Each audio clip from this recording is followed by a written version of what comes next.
So I would say let's start with this past year. How was your year? Because for myself, it feels like 10 years. So I would want to know what was your year like, Fisky?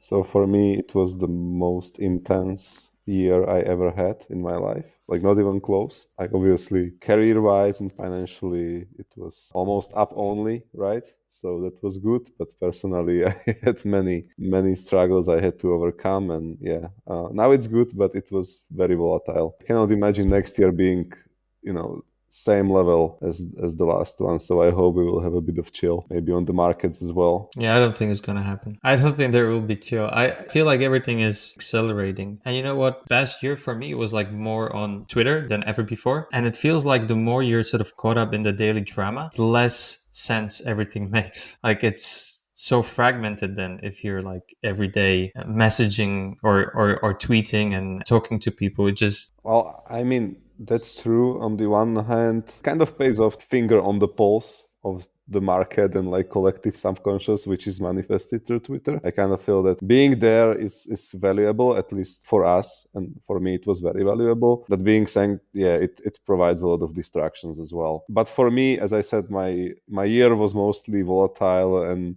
kind of challenging in different areas of my life rather than crypto. So for me, it was also some sort of an escape where I could just, focus on this wild, drama that's happening and just have fun with it. I never took it too seriously, so I think I'm more or less immune to some of the negative aspects of it. But yeah, it's definitely something that if you get too immersed in it, you kind of get lose track of the big picture. yeah, I think that we were just talking about Luna, right? When you think about Luna, like there wasn't much Luna talk like a year ago on Twitter, and look where it is today. I remember, I think it was Jakub Kubo. He was really into Luna very early, or not like into Luna, but it was mostly about the valuation. And today you have people talking about Luna after the pump, right? Yeah, Kubo, do you remember what was the like price to earnings ratio of Luna when we were buying it? It was something stupid, no? It was Like, something like 4 or yeah. something like, I don't know, shocking in comparison to TradFi and BoomerFi. And like to be honest, I'm not even sure at this point if the data were real, if they were counted correctly. But I remember just saying like even if it's like double or triple, it's still a great value bet. But there was almost no way to buy it on the market. Right. I remember I was the one who was executing the buy orders on KuCoin and there was no liquidity. We started to buy it during 2020, I guess. It was like Yeah. spring or Yeah. late spring, early summer. Yeah, yeah. But I remember fortunately, we had a discussion like what didn't pump, right? it And was Luna did not pump. it was added on Binance, I think in summer or somewhere when the price was still around 20 cents. Yeah, But we yeah, bought yeah. all of it on KuCoin, right? I was buying on KuCoin $10,000 every day. Yeah. I think that not everything was bought on KuCoin. I think we bought later on. We added, but it was still like around, like I think the range was like 20 to 50 cents. Thinking about it today, or when we see the pump from today's perspective, it's like seed stage returns. When you think about it, it's almost Solana-like returns. So that's insane. From the secondary, and also like many retail people had a chance. I was trying Shield Luna because when people were asking me in summer 2020 about some like picks, like always, I don't know, like DeFi in that time looks to me like overvalued kinda, or like everything looks to me overvalued. So I was shilling just like Bitcoin, Luna, and Kusama. All of them were. So is this the most unexpected thing of the past year, Luna, or is it Solana, or is it both of them? I don't know. I think none of those is too unexpected. I mean, I remember tweeting in something like February when Luna was already it was already like $6 or something. And I remember, I mean, I don't want to brag too much, but kind of remember tweeting that, I was actually playing with the ecosystem as well. And I remember tweeting that it should be in top 10 based on the activity and UX and everything that's happening there. So for me, it was not entirely unexpected.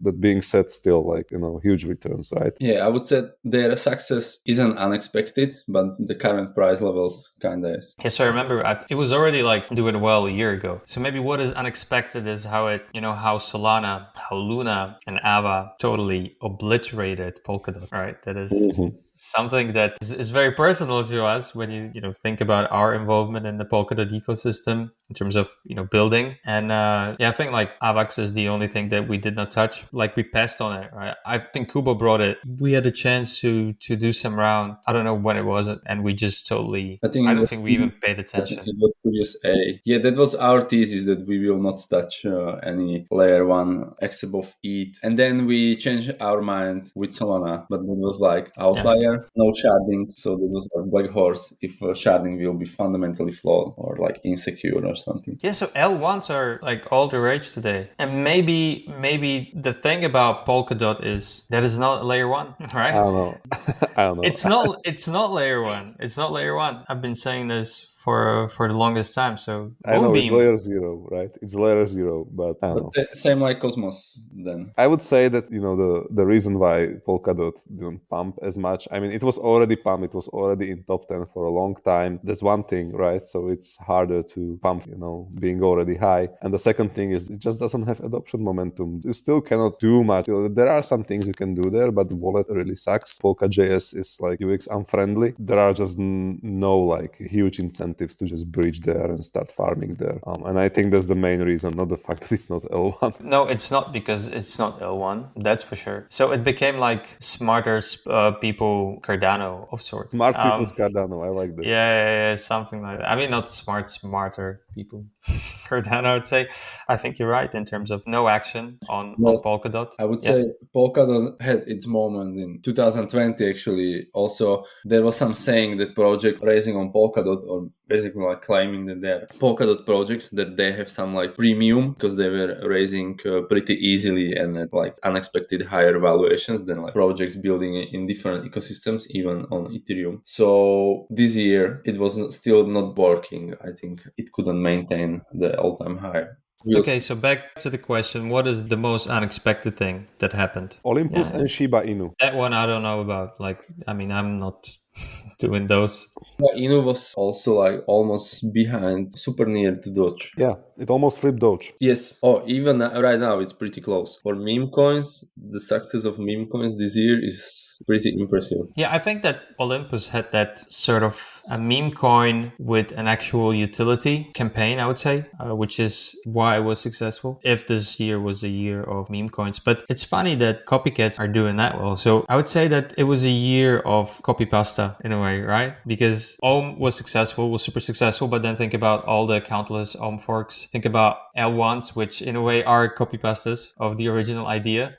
So it was all a year of copy pastas doing very well. Maybe that's a bit harsh, but I would say it definitely was the case. I remember we had a call with Zeus. It was January, remember? And we had the discussion afterwards. And I was like, yeah, this is going to take a while. Like if this ever becomes a thing, it's going to be like 3 years. And it was totally the opposite of it. One thing they did really well was the community, right? That was something that I think kicked off the success more than anything else. They made enough people rich enough, early enough to bootstrap this feedback loop. And yeah, also the design is interesting, right? It's different than anything else that's out there. But actually, I think it was saved by external factor. Actually, like the ability to use it as a collateral was maybe even like better move than anything else, maybe except for bonds, because like having collateral, which is like rebasing or increasing its amount and that potentially value, it's probably best Ponzinomics ever. We still have people who ask if it's a Ponzi or not. That's so funny. I mean, there are some people that really hate it. I didn't mean it's Ponzi. I meant that it's like best what you can do, because all these outrageous profits doesn't need to be realized via dumping on market, but you can just borrow. Or actually, it was used obviously for like leverage. So people who were really hard believers, they use their own backs to acquire even more owns. So these are things that worked out well for us. But what is the thing that we missed? What do you think is the biggest miss for us this last year? So I didn't miss it personally. I'm not sure if it's something that the answer that you will like, but there was pretty huge NFT, say, hype cycle, short hype cycle. And a lot of people actually, even those that came to crypto quite late, like even start of this year, and they had a couple of $1,000. And if they were smart enough and oriented themselves quickly enough, they could make seven digits just by flipping NFTs. That was like a huge, I would say, it was a hype cycle. It was pretty short, but it made a lot of people really well off just because the opportunities were like absolutely wild. about if you could just mint or flip art blocks or anything else with like insane quick returns. And I don't know, I don't think we as VC should play this, but I'm just saying that this is something that we kind of missed. We kind of try to catch up with this market by investing in like, NFT marketplaces like Magic Eden or Solana, for example. But still, we kind of miss this little like hype cycle in general. We didn't have anything that would give us any exposure to that. The VC play would be like investing in NFT infrastructure. Yeah, well, we started a bit too late though. Yeah, we're doing that. We're investing in NFT infrastructure. But like in terms of the NFT hype cycle, I don't really feel bad about missing out on that one, like at all. Just didn't feel like that's a game that we want to play. I think that for you, it was fun. It was a relaxing break from like all the fundamental analysis, right? And we missed that one. But this is just a beginning for NFTs as a concept, right? Because there's so much more that you can do with NFTs. And I'm so disappointed when we get all these emails, when we get DMs with all those unimaginative NFT projects, like game-changing NFT platform, whatever, or games, or just collectibles that don't really make sense. I remember when we were talking to, I think it was Stefan or someone back in 2020 about NFTs, and we were talking about like if you attach kind of like access or something to an NFT that gives it some utility, that this is something that we're starting to see right now. And NFTs and identity, access management, etc. That is interesting, but like stupid games, I don't think like these games that we see today, most of them just won't be around in like 2 years or something. Only those that we invested in, of course. Yeah, no, I said most of the games, because like there's so much crap out there. It's the same as ICOs in, early 2018. Like everyone was doing an ICO. Everyone was raising. Like they're not around anymore. Obviously some are, but most of them are not. You still think that they're around? Yeah, actually many of them. Some of them, they have even like eatbacks from that time. Like for example, Aave is like one of them. Not Really more like exception rather than rule. Oh, for sure. So I would say most are not around. Yeah, same was basically synthetics. Well, a lot of them also pivot to something different. I'm not sure if game can pivot as easily though. Game, of course not, yeah. Yeah, it's different thing. But back to the question, I'm scrolling top 100 coins and I'm trying to figure out like what kind of, bet we missed that we should kind of feel bad about it. I feel that maybe Avalanche is the only one that we kind of could be like a bit regretful about. But other than that, like should we feel bad about missing sheep? I don't think so. No. I'm scrolling down and I don't see much. And maybe some things like Arviv or Helium, this like Web3 infra, non-financial plays. I think we didn't understand these pretty well, or we weren't even like close enough to the deal flow source to be able to take a closer look. But these things, I think we kind of probably missed a bit. Yeah, I was talking to someone about Helium and how some of the investors had like such a huge conviction on those. Like early on, I was kind of close to like back in 2017, 18, I was around like the Energy Web Foundation crowd and Energy Web. And that was, trying to achieve something like with, energy market. I saw how difficult it is, how all the regulations is, in the energy sector is so much complicated than in the financial sector, and how just, how those people sort of are the incumbents in the market, how they don't understand what's going on in terms of, this innovation. So I became very bearish on those things. So when I saw Helium and things like that, I was just like, this is such a hard thing to achieve, that went for the easy things. Sometimes when you are around very early and you see these ideas fail, it may also give you a lot of negative bias. It can, Those guys didn't necessarily fail, but I just didn't feel like it's their time now. That was it. But yeah, I think you're right. Well, we were too defensive. I had also negative bias about decentralized storage for a long time, which changed just right now. But I would like to give kudos to Multicoin. They basically did both Helium and RV very early, which in those times was like super contrarian bets. I heard that Kyle, he had such a high conviction on those things, especially on Helium. I was very early in Golem Network. It was one of my first tokens I bought in 2017, so give me kudos too. I was directionally right.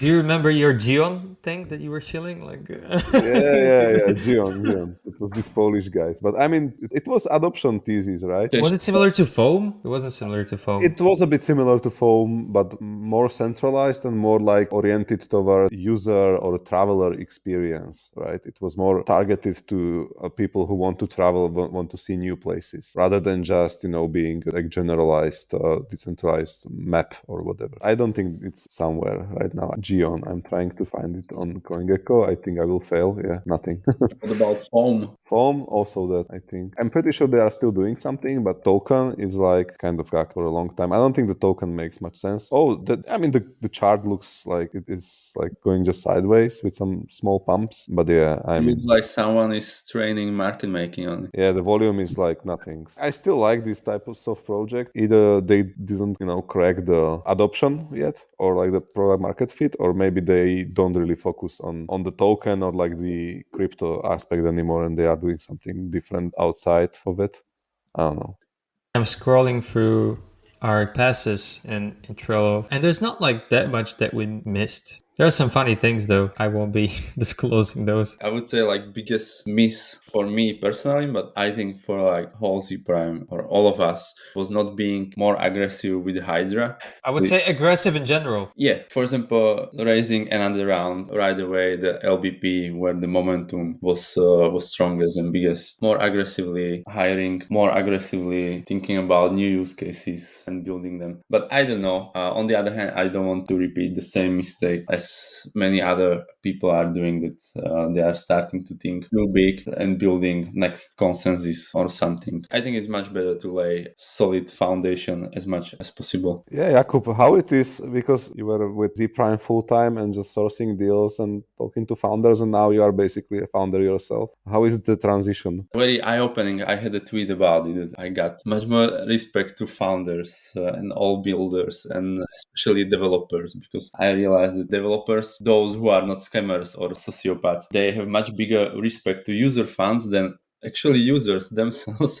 It's funny because like users usually, or retail, or like guys like me, they are like often aping somewhere which they don't see completely where it can break, while these developers, they see that there is like probably 30 places and dependencies where it can break and lead to loss of huge funds. So it hit me a lot because I remember how I was like nitpicking on like Z Prime calls with founders, like their tech and mechanism design and everything, like why you are not using this, or why you are not using this, or do you know about this competition, they are doing there's like better design, like why you are not doing it like that. And then I realized that when you are a builder, it's not possible anymore to touch with everything. Basically you have just like 24 hours. And what do you guys think about sort of everyone or every founder being an investor? Because I talked to some people about this. I see a lot of founders investing in other projects, which is cool.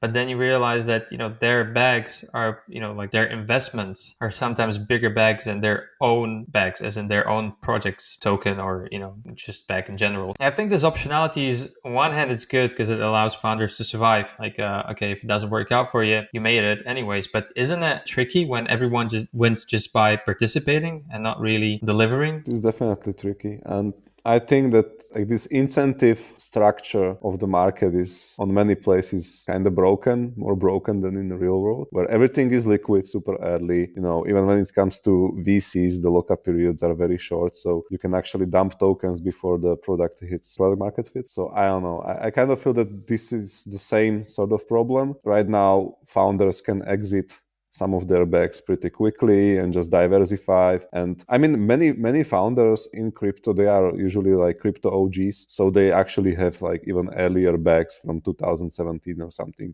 They have ETH for very cheap. So they actually have like pretty substantial portfolios and they are managing them actively most of the time. They don't want to just put it somewhere into a blind trust like some politicians would do, right? It's kind of tricky, but on the other hand, it's very hard.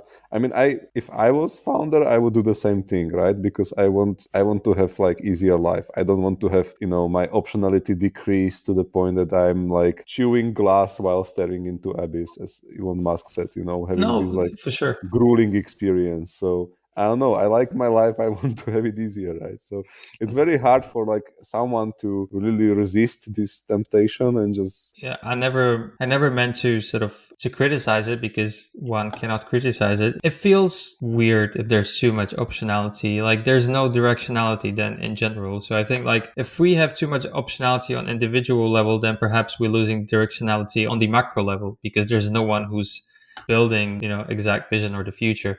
So there's definitely some kind of trade-off. And I always ask this, like, I know it's 2021, whatever it is, but Bezos probably did not have a portfolio in like 98 or something, right? It was probably there's something about being, I don't want to say cornered, but when you have only one option, you always make it work, or you try to make it work, right? It's like the necessity is the mother of invention in a way. If you got too much options and you're not forced to do something, you might not put that effort in. And then there's a problem of, on the other hand, of also, I don't know if you've seen it, but I've seen people having, and I've heard about people having some psychological issues, some mental pressure of making it too early, Yes. right? There's so many stories that I've heard, and I don't even know those founders, as in I don't know their projects and their and they made it. And the pressure that comes with that, this kind of optionality can cause you a lot of stress, I'd say.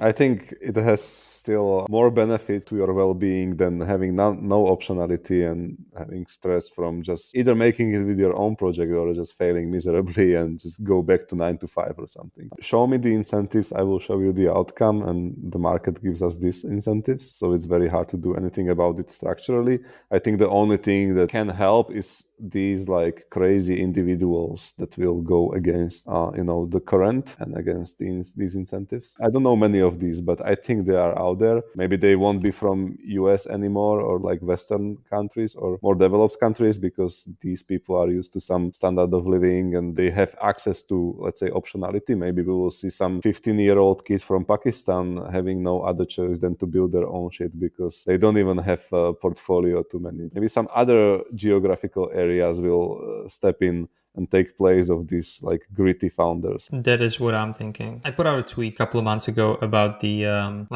is there a founder that has no other bags, just his bag, his project? There were some like people tagging someone, but nothing sort of real came out of it. Maybe so there probably isn't anyone like that out there. But the other thing that you were just saying about like the founder, like the one crazy guy that will go against the grain, that will make the next big thing, is probably not in the US or whatever. I don't think that necessarily has to be true. I think about the role of being sort of isolated in terms of being able to deliver something amazing. I would say that this guy that is building something amazing right now is probably not on crypto Twitter. That's why we cannot reach him, so we cannot invest. Exactly. So that's why I'm reaching out right now. I think this is how it works.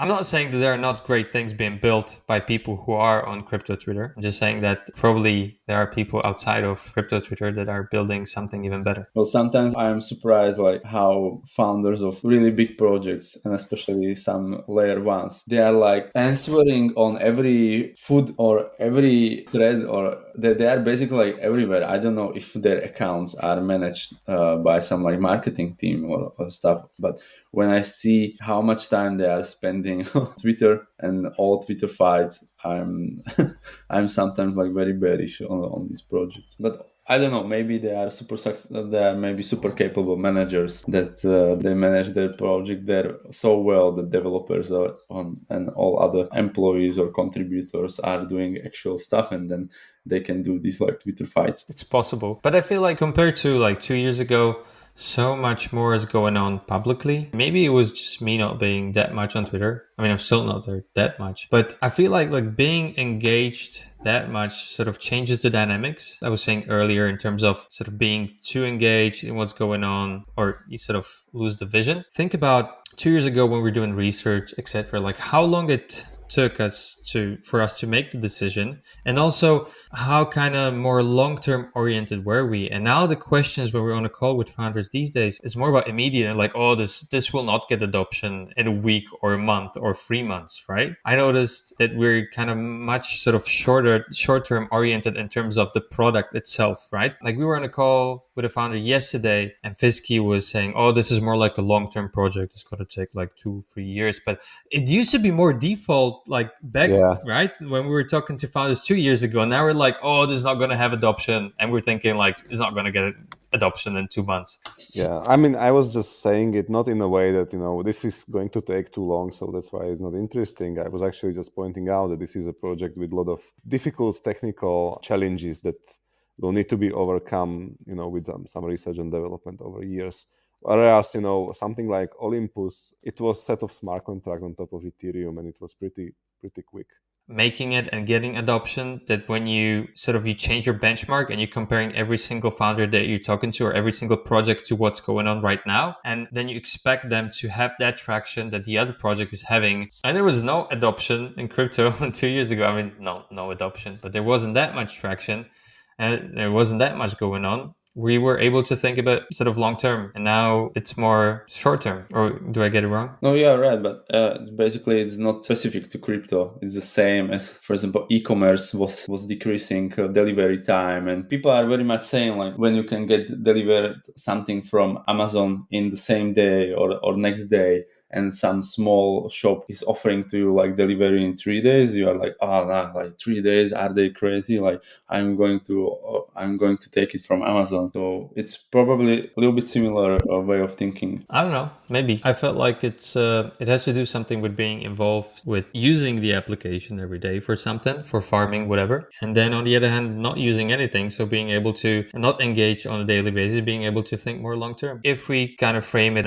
in a question that would be interesting is, what's the future? What's the next big thing in terms of the next year? 21 was crazy. What's going to happen in 22? So we can make like a public prediction. Hydra DX. No. I think it's a little bit related. I'm really excited or curious to see projects native to some alternative layer ones. So it's not just like fork of Solidity code of something from E, but like native projects for these new ecosystems who are leveraging the underlying tech better because it was created in the mind. Everything Polkadot specific, everything Cosmos specific, everything Solana specific, which is not just like fork of something from E. So you expect it's not all about Ethereum or Solidity or the limitation of Ethereum? Like next year, we will finally see cross-chain, not just like token transfers between two chains, but more like cross-chain smart contract calls and this kind of stuff. And do you think that in the next year, will it be kind of obvious that cross-chain is just not one of the options, but is the only option? Not sure. Probably yes. I don't want to say cascading effect, but sort of like a real, very complicated, very complex use cases that are not possible on Ethereum, but can be possible if they happen in a cross-chain world. So the way I understand, for example, Substrate and in general sort of Rust, and I understand that we can build more sophisticated applications than you can do on Ethereum, but isn't that the same thing that you can do on layer 2? Yeah, I would say it differently. I would say that same as people weren't expected that, for example, Sushi or Aave and other DeFi protocols will be deployed on many of these other layer ones. I think what we can see as the next trend will be that some of these applications, and we see it already with Compound, they want to have like full control about their business logic and community and everything. So they will be building their own rollups. So that application specific rollup, their own, will be just about it, one application, or their application specific chain will be just about it. And it's maybe broader ecosystem. But same as people were dismissing this like Fed protocol thesis or like this like current reality that we have like a lot of other layer ones. Next above it, we can see another shift, which would be also like the standard crypto fractalizations, similar as you see like fractalization of other things, like for example like ETH maxis and ETH community and ETH overall, like being like very similar to Bitcoin maxis and Bitcoin community, and also same like way of thinking about how to scale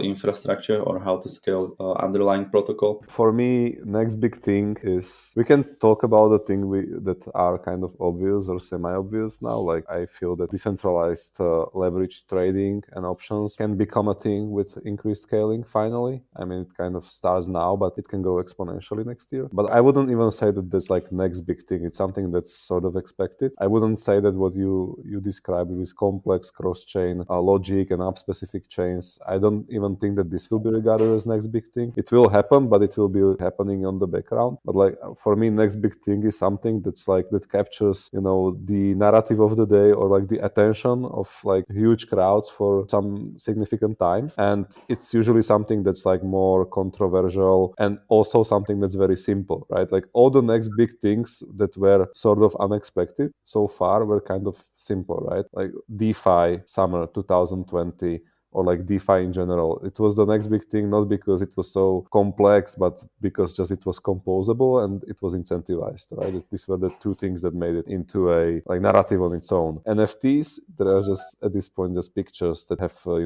some representation on Ethereum, and you can trade them. And these got really big just because it was cool to mint art blocks, and CryptoPunks were one of the first. So it was like really simple. Layer ones are super simple today. Like I'm not saying they are simple technically, but the narrative behind them is simple. Ethereum has problems scaling, and these alternative layer ones are stepping in to provide alternative and cheaper block space. So there are like 3 of them that are currently dominating, like Solana, Luna, and Avalanche. And it's not because some complicated technology being finally available.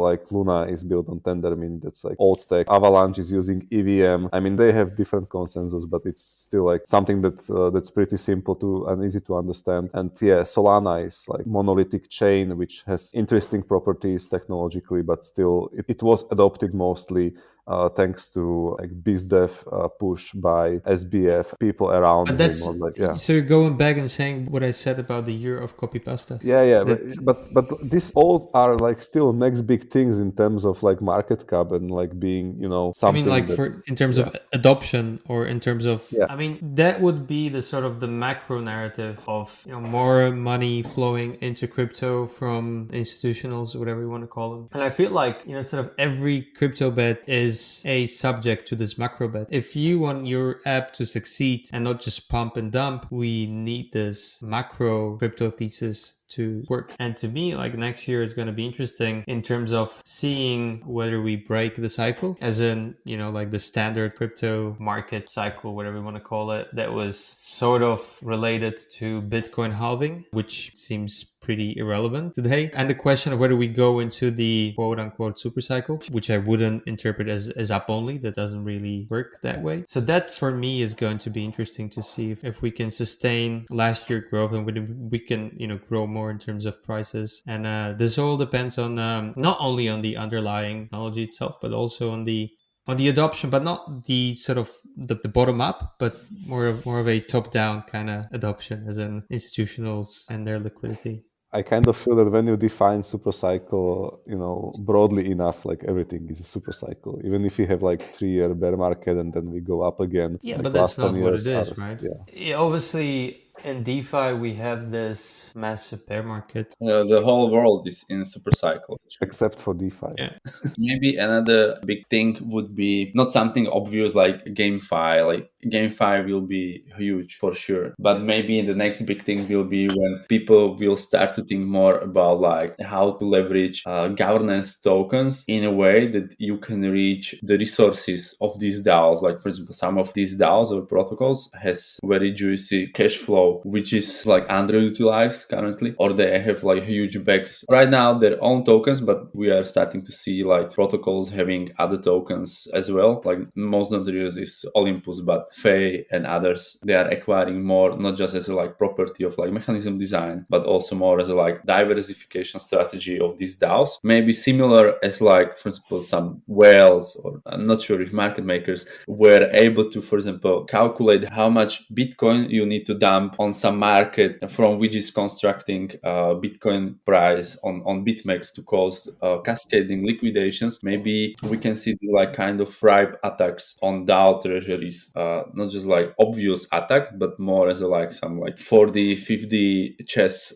from some like cartel to move resources of these DAOs in a way that they are benefit. Like the first notion of this is obviously convex finance, but I think it's more used just for like amplifying profitability. What if via convex or something which is like accumulating convex, you can redirect resources or cash flow of these protocols in a way that you or like some group of people is benefiting from it much more than like overall community of these protocols? Because usually people don't like to vote, they don't have time to participate and stuff. So like low turnouts. So this is something like I would say it's like there is MEV, like minor extractable value, and this sounds a bit like a governance extractable value or something like that, which could start happening. And I think that most of these DAOs that require you to vote on every little thing with tokens are broken, and they shouldn't do it. But if they do, then obviously if they have a huge treasury, these attacks are possible, or not even attacks. They are just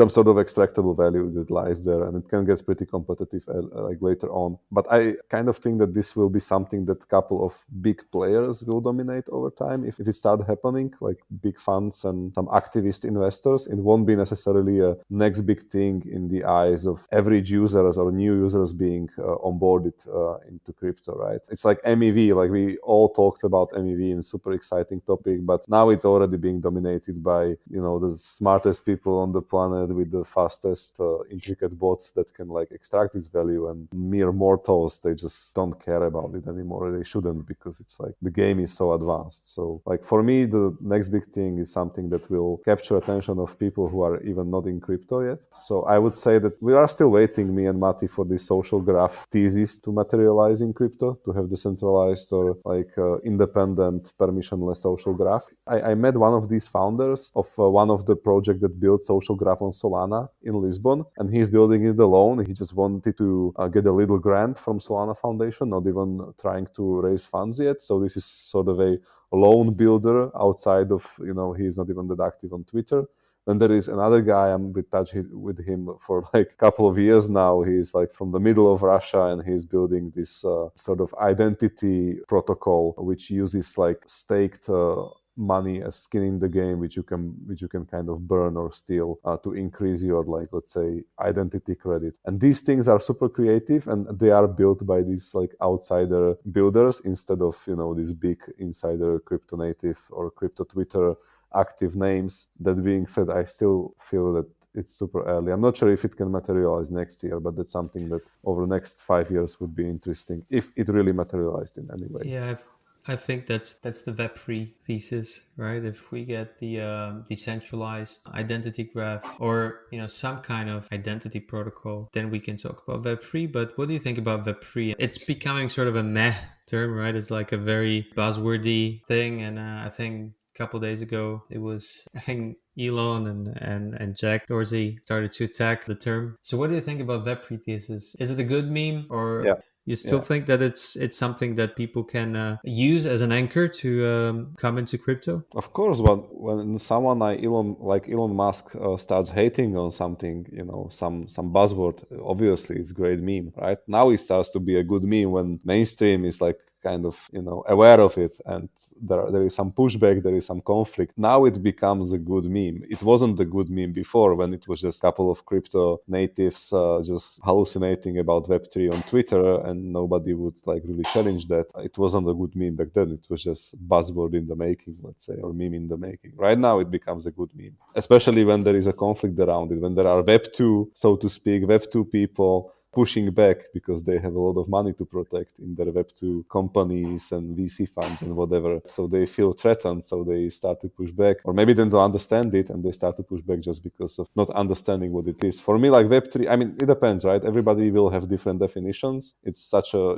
general term. You can put everything underneath it, everything like which is digital and new, let's say. Yeah, it means nothing. It's like AI, right? It's like it means everything and nothing at all. Yeah, but I mean, if you kind of try to define it at least a bit, I don't think you will like fail. You can actually define it. I would say that Web3 is enabling like digital ownership and sovereignty, as opposed to your data and everything you do, your activity owned by a few big companies that can like shut you down anytime they want. So this is for me Web3. Yeah. If Web3 has been around for a while as a term, right? Or some people say Web3, some people say Web 3.0. So I actually thought that one of the ways to adoption is Web3, and I thought this like back in 2018, 2017, where I actually thought that a certain group of people close to the mainstream will adopt this thesis. It didn't happen. I thought this is going to be one way of regulators and the lefties going after the big tech, where, Web3 can sound a bit like a digital socialism, like we own everything, etc. But it didn't happen. And now, Web3 has emerged as a term I noticed a couple months ago, like maybe summer or later on. And I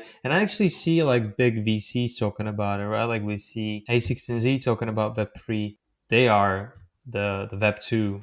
I mean, they're obviously have their crypto fund, but they're also the big Web2 VC fund, and they backed the big tech. Yeah, I feel the socialist narrative of Web3 failed a bit because I saw some like people concerned about, paying gas to rent-seeking Ethereum validators and ETH holders. And like, I don't want my kids to have to pay some validators just to be able to publish pictures on the internet, right? So I mean, there is a huge misunderstanding, but it sounds like these like SJWs or these like leftist people, they won't really buy Web3 being more equalitarian and socialist narrative. They kind of feel they are late, or maybe people feel that they are late to crypto. Tokens already pumped, layer one tokens already pumped. And did you guys read Vasari or Ryan Selkis? He always writes these predictions. I haven't read them yet for this year. Have you guys read it or not? I don't know. I don't like this much predictions. No, I don't like predictions either, but I mean, it's fun to read. That's all, right? It's an entertainment. Actually, I prefer to read them retrospectively.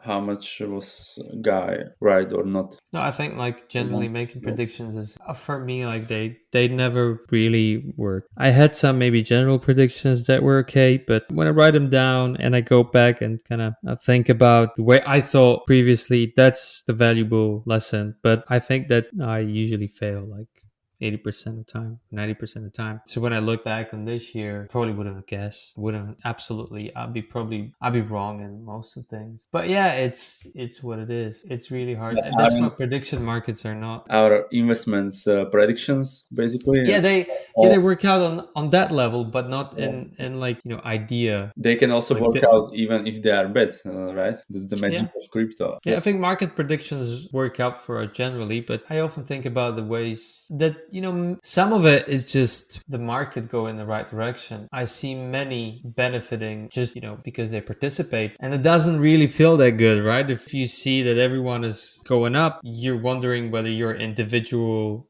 investment thesis and all of that, whether they're correct. I don't know. Maybe it's not even important to be correct in that sense. I don't think we should make predictions. The same is case already in TradFi, where already like memetism is super strong, with probably Tesla as a like best example. Yeah, moving on beyond predictions. Fisky, you had an interesting idea. Which one?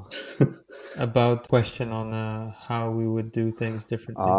Yeah. Like imagine we are starting crypto VC now, today. We have some money, but we don't have any exposure to anything. What would we do differently? So as in, I would have money, but I would have no idea about what's going on, or I would just have no connections whatsoever? Yeah, imagine that we are starting a VC fund now. Maybe you know a couple of people. Let's say we have like 10 million to invest and we're just starting now. And you have some connections, of course. We don't have as much of a history as we do now. We are basically 2018 level in 2021, in late 2021. So the deal flow wouldn't be that great, right? You can buy on secondary as well. Yes, exactly. So that's what I'm saying, that we would have to probably look there. And I think the market gives you an opportunity these days. So the same way Luna was an open market or secondary market bet, I think there's similar things on the market today, undervalued, and I would probably start there. I don't believe in this closed room deals. I mean, definitely beneficiary of those these days, but I always say that I don't think it's the oversubscribed round,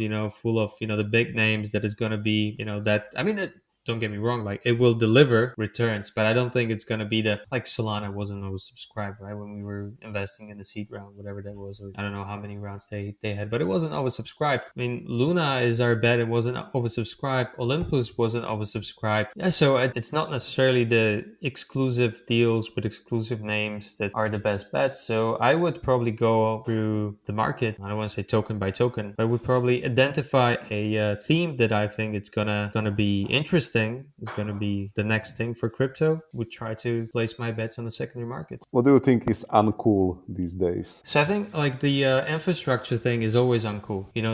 We had our middleware thesis, and that is the thing that it's always uncool because it's hard to meme it. And there are always things that you need to build on the infrastructure side. Then there's a question of value capture, right? Like how do you capture value of something that is not necessarily sort of close to user, but it's not layer one. But I would go there. So, and that would also mean privacy, probably things like Pocket, maybe some aggregators. Stuff like that. That would be the approach I would choose if I had no deal flow, but not that great of a deal flow. And I could do well, right? Because if you had no access to private deals since like 2019 and you would just buy on the market, you could buy great things. You could buy Lent, right? Which is Aave today. You could have bought synthetics. You could have bought Luna. You could have bought so many things that were out there that were liquid. Solana, yeah, at $1. Yes, Solana $1, right? All market was depressed a lot those days. By the way, Kubo, you remember how we were like in 2019 and even like 20, we were going through market cap to like page 300 and later to find some like hidden gems on secondary. And then every time we would talk about it on our Z Prime call, it would pump in next couple of days. Yeah, it was yeah. That was 2020 though. We stopped doing that because I don't feel there is much alpha there. I mean, it may be some, but it's not as it was. But I just remember like how we were kind of always happy to start buying something and then it pumped. So we thought that someone might, listen to our calls. And it was just you front running. No, it wasn't me. Sometimes, yeah, but not. Like I can see now we are talking about Luna and it's now 97. It pumped even higher than when we started the recording. So I don't know. But I think pretty good tactic done by some VCs how to get a deal flow is like lurk in grant programs of foundation if they are like open source or on GitHub, so you can see like new projects basically emerging there, or then visiting some like hackathons and see new projects emerging there as well and talk to them directly. But most of these projects have like rounds that are oversubscribed. Like Right. You hardly can find a round that is a respectable round and it's not oversubscribed. Many projects were created on hackathons or days but before, so I don't agree that they are oversubscribed. But I heard that, for example, it was a case on Solana hackathon that before and most of these projects was oversubscribed because it's obvious tactic. It's nothing special. But the question was, what have we been doing if we are starting right now? So it would be hard for you to get in because I feel like founder always prefers to choose an investor that is some sort of a name. And I remember I was talking to some founders and I was telling them to like choose an investor that is not that well known if you have a good feeling about him, because he has to make a name for himself, so he probably would want to contribute more and that way sort of earn his reputation by helping you. That's what I'm saying all the time to founders, unlike new community builders who want to build their communities and they want to attract all these influencers with 50k plus followers. Like these guys, I mean, I'm one of them, right? So I know these guys get so many inbound DMs and messages, honorary NFTs and advisory offers, and I don't know what else, like angel rounds. I can get into like almost any angel round now. Guys like me, we already like usually these like 50k plus accounts, if they are not like some YouTubers or some shillers, they usually already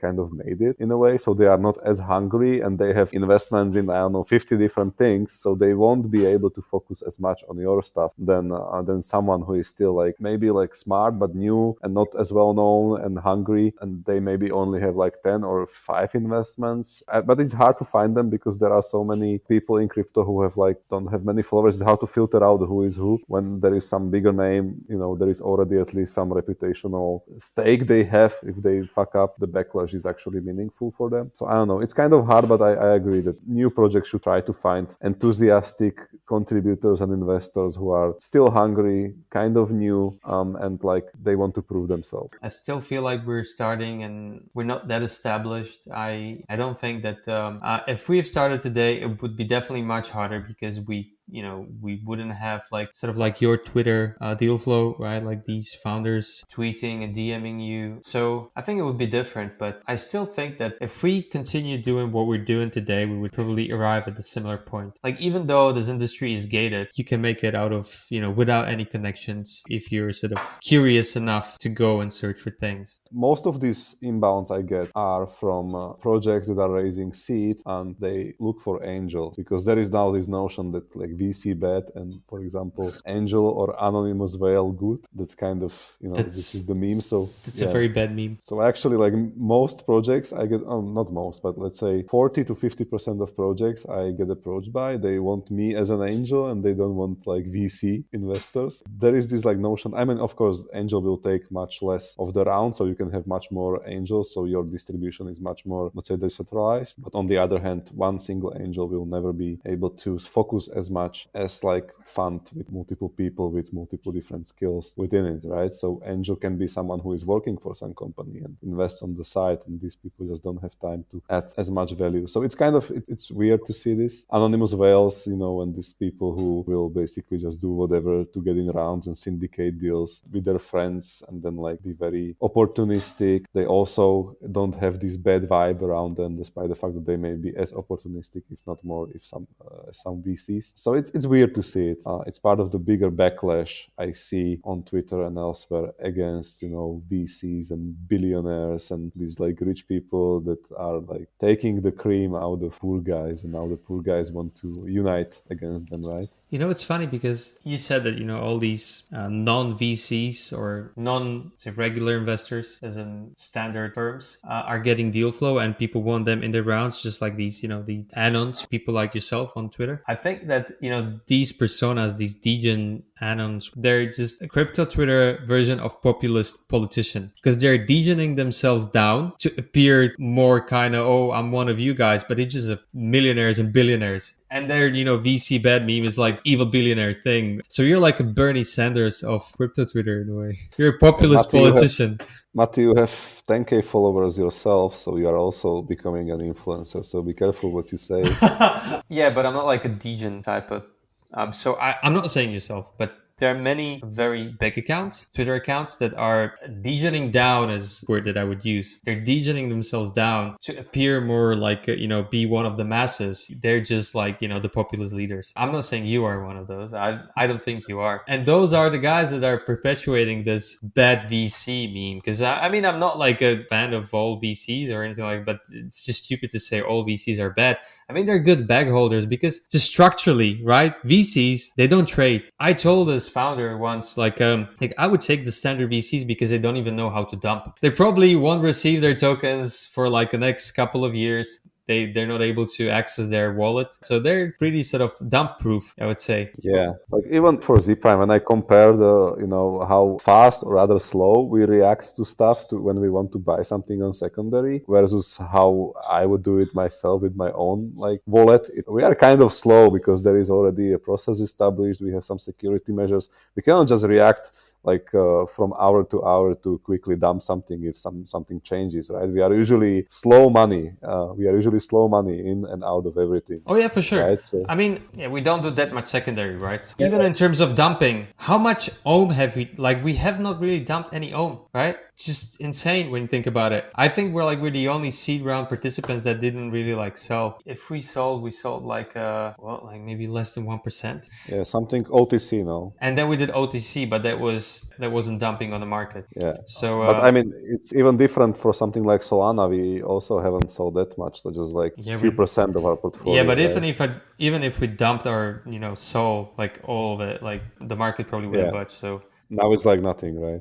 It would budge. Come on, it's one of our biggest bags. It would budge a bit, but we would not collapse it. Yeah, so I don't understand the VC narrative. I don't think like Paradigm or A16Z are dumping on the market, and those are the big names. And also like VCs have a benefit. Some of them are structured in a way that they can exit their portfolio in kind to their LPs. One of the big funds in the space did this a couple months ago. VCs don't have to dump on the market. They can give it to their LPs in kind, so you can get tokens. Some of these LPs, some of these investors, they have enough cash, so they might be just sitting on those tokens for even longer. So if you're a big fund like Paradigm or A16Z and you've raised that much money, you have to think about who's going to buy it after you, and you cannot just dump it. Like, dumping is not an option for them. Their work is, sitting in a boardrooms with those pension funds and just trying to get them buy our bags and their huge bags. I don't think it's gonna be that Degen on Twitter that will help your bags. Maybe in the short term, but not in the medium to long term. So, one more thing, and we discussed this with Jakub quite often, was that ICOs of 2017 were probably the purest VC against VC sort of technology or innovation that enabled people to invest quite early. But from that point on, it kind of got worse, right? It's how everyone is scared from the regulations, same as us, unfortunately. So no one is doing these like public ICOs or public sales anymore, which leads to the concentration of assets and wealth even more in the hands of VCs. Then it's creating this like bad VC meme. Do you think privacy will change this? Or because like privacy is such an outrageous thing in today's world, like it's a taboo. What? Privacy? Yeah, it's a taboo or from the regular point of view or from just like mainstream point of view. Privacy is immediately hinting at something dodgy. There's no concept of privacy as it's always something dodgy. So do you think privacy can change this? Privacy is like one thing that I'm very excited about, and I wanted to see being developed more, but it will be super hard. Like even now, DeFi is super open. Everybody can see everything, and regulators are pissing their pants because it's something new that they don't understand. Like put privacy on top and they are going to flip, right? Exactly. Yeah. What I don't understand, how do we get to privacy on DeFi, privacy in general? I'm not sure if it's a point for privacy, but being anon is making your life easier, especially in this case. Like if Zeus wouldn't be anon, he would never do the Discord sale in a fashion how it was done. So sometimes when you are recommending this to our founders, I don't think it's the best setup for them, because if they're like publicly known person or if they are not anons, it's not much for them, obviously. But if you are anon, you can do like ICO, Discord sale, like whatever you prefer or whatever you think is right for your project, rather than do the private sale with same names or like different names. But if you think about this, if the number going up depends on the institutional adoption and DeFi going mainstream, etc., you cannot afford to have anon founders because that is not going to be accepted ever, right? How do we reconcile that? Obviously, we need privacy. We need at least some level of pseudo-anonymity. I think Balaji talks about this concept of freedom after speech and sort of cancellation proof, or to some extent cancel proof because of the cancel culture. So how do we reconcile that? We need institutionals to adopt crypto, and on the other hand, having some level of privacy, because in today's world, privacy has no place as in TradFi world and the world out there, your standard life. I would say the smart institutions, they want to like overcome this risk or this like fear from like anon making a rug pull on them. Then they can ask like whatever security audit company to do like audit of code, like how much is possible the anon founder can make a rug pull or not, or basically the same procedure as like MakerDAO is doing during like collateral assessment or like during research on new collateral onboarding process. So the developers, MakerDAO guys are checking the code. What are the governance risks? What are like the technical? No. business? You don't understand. They're not concerned about this type of rug pull risk. They're concerned about money laundering, terrorists, not paying taxes. Yeah, that is their concern. It's not rug pull. That is least of their concerns. It's this sort of more kind of general narrative, the everyday narrative that we hear, not on crypto Twitter, but in the normie life.